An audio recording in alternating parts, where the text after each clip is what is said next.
Welcome back to Cyberbytes. Today we're joined by Escape CEO Tristan, fresh off the back of announcing their 18 million Series A. In this episode, we explore why traditional penetration testing is broken, how security is shifting into the hands of engineers, and how Escape is embedding continuous offensive testing directly into the development lifecycle. Enjoy the show. Tristan, welcome to the show. For those that don't know Tristan, Tristan's the CEO and co-founder of Escape. So thanks for coming on, dude. How are you? Thank you for having me. I'm great. Again, glad to be back to the Bay Area. Feels great to catch up with everyone here, also with the energy. So yeah, glad to be here. Yeah, and for those that might not know, you studied in the Bay Area, didn't you? I did. I did. So I did my undergrad degree in France, where I come from. Obviously, my accent tells it for me. And then I moved to the Bay Area, did my grad here. Yeah. Amazing. And we'll start there because I think the journey is really interesting and the migration to the US and what you've been building over the last few years. So tell the audience a little bit about just the journey in a bit more detail. So from France and how you came here and how you've stayed here. Yeah. So that's a very, very great start. So absolutely. First of all, I wanted to be an entrepreneur since I was 14 years old. So when I was 14, I decided I wanted to be a tech entrepreneur, more specifically. How did that come about? I don't know. My dad was an artist. He was a photographer. Cool. And so he used Apple a lot, like Apple computers. And he offered me the biography of Steve Jobs when I was very young. Yeah. And so I read it and I was like, this is what I want to do, these kind of things, this place, the California and everything, building a company, building a tech company, and changing the world. What I wanted to do. So when I was 14, I decided I wanted to do this. I went to engineering, and in France, engineering is very math oriented, right? Very math oriented. It's very strong with the theory and especially the theory about mathematics. So I did that. I became pretty good at it. And back in 2014, it was all about machine learning. And I was very curious about machine learning. AI, as we called it back then, right? The early models were very mathematical, it was a mix between computer science and math. And I loved that. So I was working on this and I decided to move to the Bay Area to learn how people were doing it here. So I became a researcher at Cal on the topics of applied machine learning on public policy making. So that was interesting. Machine learning, AI, and management at the same time. So that was an interesting research topic. But it's very expensive to be in the Bay Area, right? Especially as a student. So I needed some money, and I started working for startups as an engineer, as a developer for startups in the Bay Area. And one day, one of those startups I was working with, it was a healthcare company, and they got hacked. And the whole database of healthcare data got stolen. Wow. And I noticed that firsthand because I was, involved in that. And this made me realize that all of the engineers that were producing code, most of them didn't really have an easy way to make sure that what they were producing was secure. And I felt that machine learning could help, or AI could help with that. That was the early days that made me interested in the applications of AI to cybersecurity. Yeah. Fast forward a few years, I came back to Cal for my MBA, and I met with my current co-founder, Antoine, and he was a security engineer in the French Defense Forces and also worked at Apple. And together we observed, right, that it was possible to apply AI to find vulnerabilities and fix them before they get exploited by hackers. And this is the reason why we started working together. Now, something happened that accelerated everything. And this is large language models, what we call AI today, right? The larger models that are very broad, very powerful, insanely powerful. And they made two things happening at the same time. The first one is using AI, developers are pushing more code into production, right? They use agents, they use AI-assisted IDEs, and they produce way more code than before. 10x the output, 100x the output, right? On the other hand, the attackers, the bad guys, they're also using AI to attack code faster. And in the middle, you have the security teams, right? And the problem with the security teams is that when you double the size of the business, you're not doubling the size of the security team. security is a center of cost. And so you have outnumbered security teams, developers pushing code everywhere that is generated by AI, attackers using AI to perform like more sophisticated cyber attacks to attack faster. And we've seen that with Anthropic being used by Chinese state actors for compromising US companies, right? And in this situation, there is a strong need for automation, right? For giving to security teams a way to automate security continuously in real time along the engineering process. And this is why we started Escape. Yeah, I love the story. And you came through Y Combinator, right? So is there some learnings there in terms of how to build a business and any takeaways from going through that? Yeah, there are a lot. And I think like, especially what's interesting with Y Combinator is YC's primary audience is young technical founders, right? Like this is really where they believe that, of course, the ability to produce something technical, to build a product is what really matters. But young engineers have a bias. They think that if you build something technically impressive, users will come. And the worst mistake that you can make as a young engineer starting a company is doing something that nobody wants. So it can be great technically, it can be innovative, it can be interesting, but nobody wants it and nobody needs it. And so YC has an hyper focus on users, and they say, their motto is make something people want. It's about like engineering, not something you do per se, but something you do to solve people's problems, to make something that somewhere, someone, or a group of people are willing to pay money for. And that's extremely important for younger technical founders. Yeah, I love that. Yeah, so great. I think the foundation that you must get and the insight, as you say, as you just shared, is kind of second to none. And then talking about the product more specifically, from our conversations we've had, it's very much engineering. You build a product to enable engineering teams and be engineering first. And I can imagine there's a lot of challenges of having a security product around adoption of it. Can you talk more around like how you thought about that? Because I imagine it's probably something you've come up against. Yeah, no, this is a very good point, and I think this is also one of the differences between Escape and other competitors on the market that are also automating offensive security, right? Like Escape is an offensive security engineering platform, meaning we are taking offensive security activities and we are transforming them, productizing them into a platform that can be embedded into engineering processes. This comes with constraints, especially that you need to be embedded into the engineering processes. So you need to integrate well with the tooling that engineers use.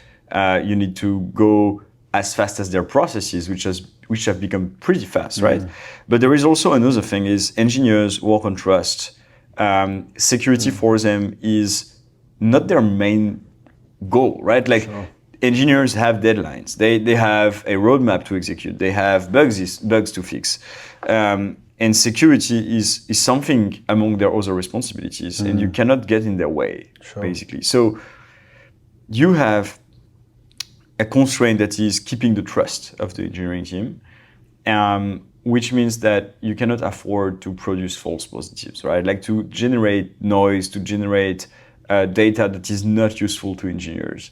And so curating the data that your tool outputs so that it's actually actionable by engineers, or that they actually respect the output, they actually keep the trust in your services, is something both very important and also, I would say, that requires a lot of effort, that requires a continuous, cultural mindset where you need to be sure that it brings actually value to the engineering team. Versus making it more difficult, right? As some tools do, and it's more noise and it's just another thing.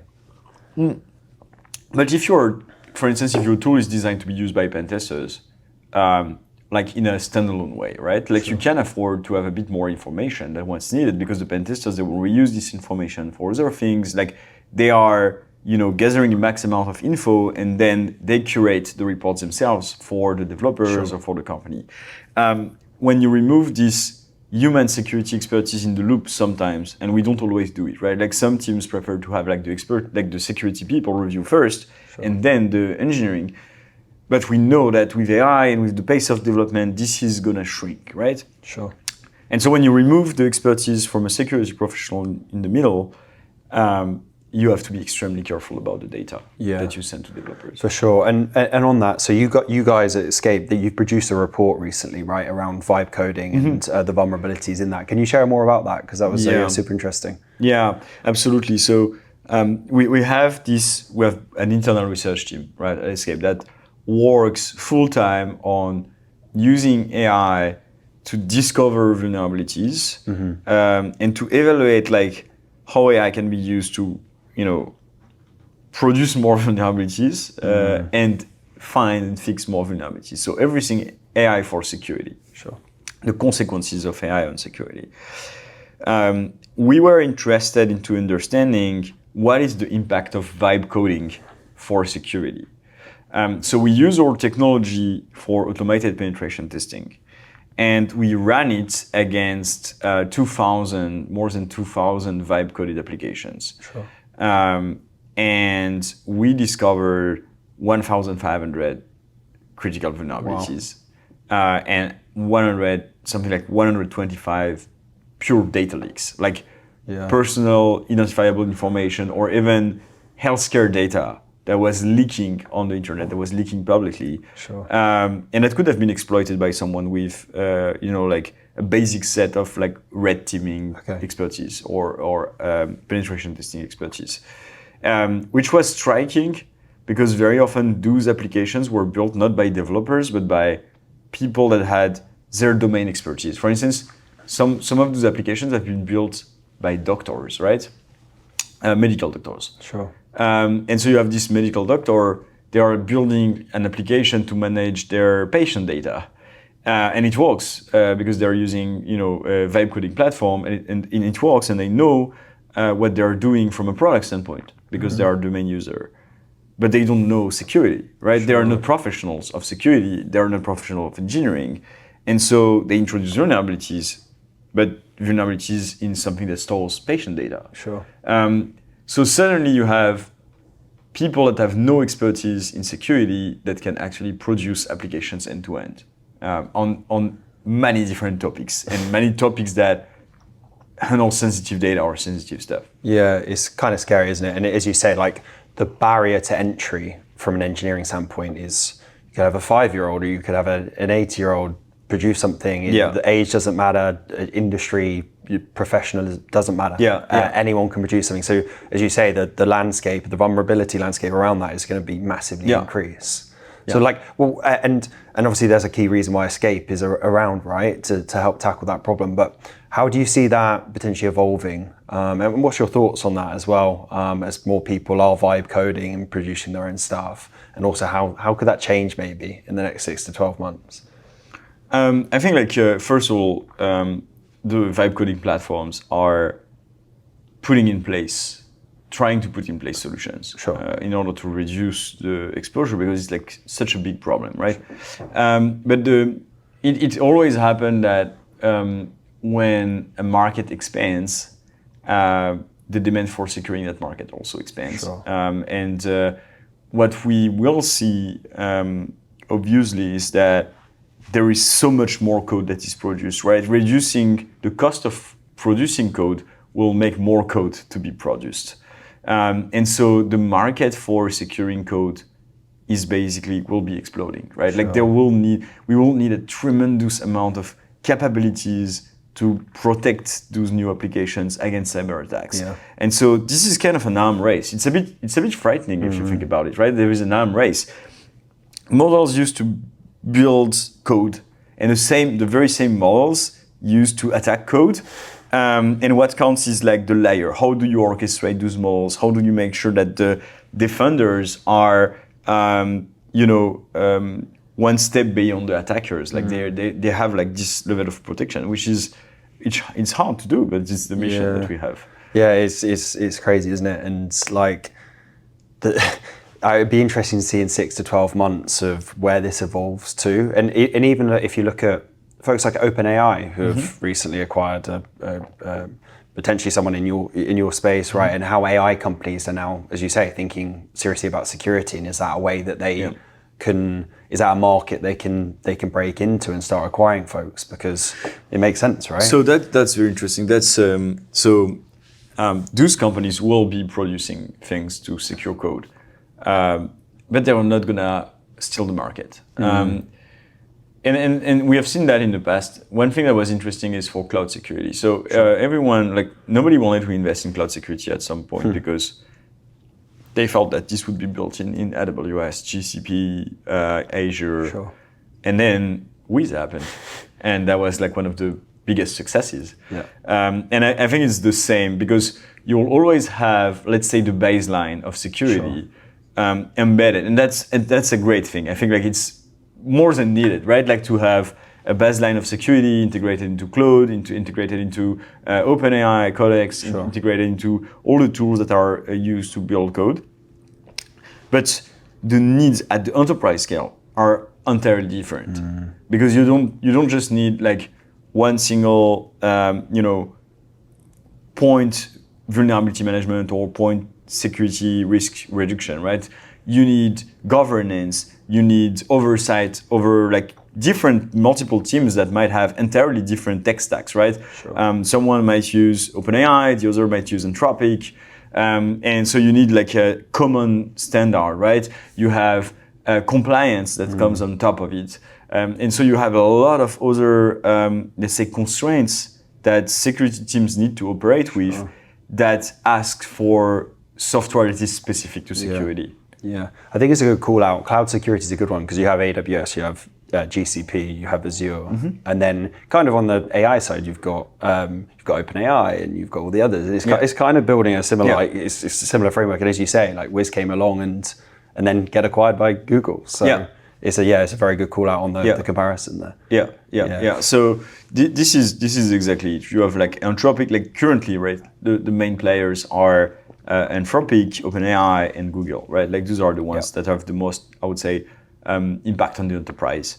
And it's quite similar to the cloud that we have before, right? Like the biggest cloud hyperscalers, and yet cloud security happens. And so code security will still happen. Yeah, agreed. It's funny, even the market when Claude Code came out, you see the whole wider community market. I think it dropped like 10%, didn't it, in a day? And it's like CrowdStrike don't really even play in that space. I think like security, many like analysts, like financial analysts, they don't understand like how much like security is spread across a series of niche, right? CrowdStrike is not going anywhere because Anthropic released cloud code security. This is, and especially I don't know if you have seen the price, but like it's $15 for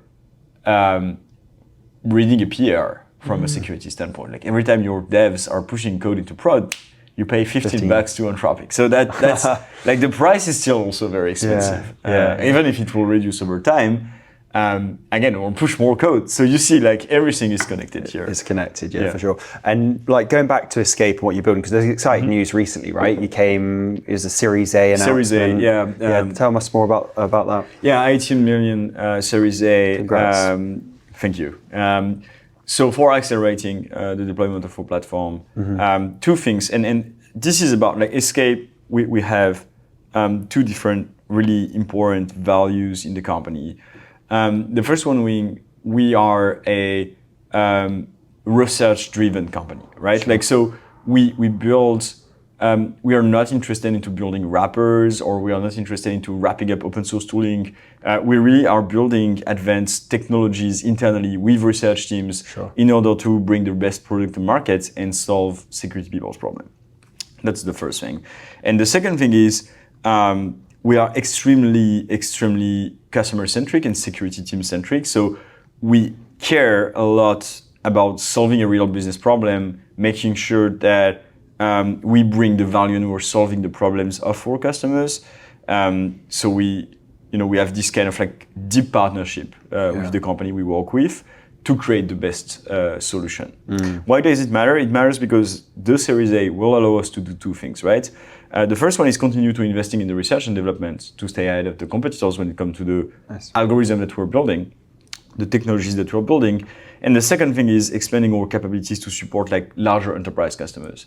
And we have been adding logos at an increased pace, obviously. Great. And so we are expanding our capabilities in order to support even more teams, even larger companies, and so on and so forth. Amazing. And I don't know how much you can share on capabilities, but is there anything that's being released or has been released from a capability standpoint that would encourage you to, I guess, be more attractive to a larger enterprise customer? Yeah, so absolutely. So one of the main advantage of Escape for enterprise customers is we cover the full life cycle from discovery to remediation, and we're fully programmable, meaning that so just to give you an oversight of what we have at Escape in terms of product, right? Sure. We have AI attack surface management. So basically we use AI models to discover in real time the attack surface, map your risk, understand what you have, what are the applications, what are the API endpoints. That's the first thing. Sure. So discovery. We have AI Dast, which is a solution for engineering teams to perform fast and efficient scanning at the business logic level in applications before releasing code. Sure. And we have recently, with the Series A, released AI pen testing that runs deeper, human-like engagements at scale against your targets to ensure the best level of testing, while reaching a scale that cannot be reached by humans, right? Yeah. And all of that is integrated together into a platform, so it works together.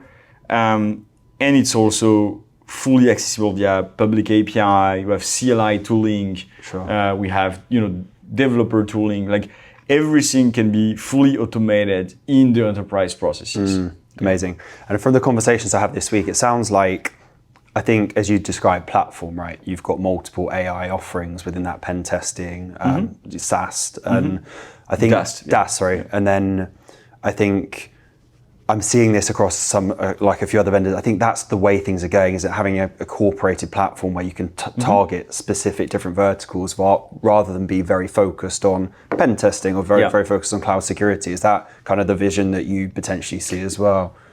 Yeah, so the vision is, again, like we want to be full stack, right? Yeah. Like we want to go from discovery to remediation in real time, ideally. So there is in the future, right? Like if you take in 1 year, 2 years, you can imagine a future where when a vulnerability is discovered anywhere or pushing the code or anything, it's automatically coded up by the platform and APR is automatically opened and fixed in real time.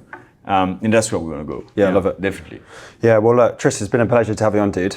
So, it's been a great conversation. So thanks for coming and we'll talk again soon. Thank you for having me. You're welcome.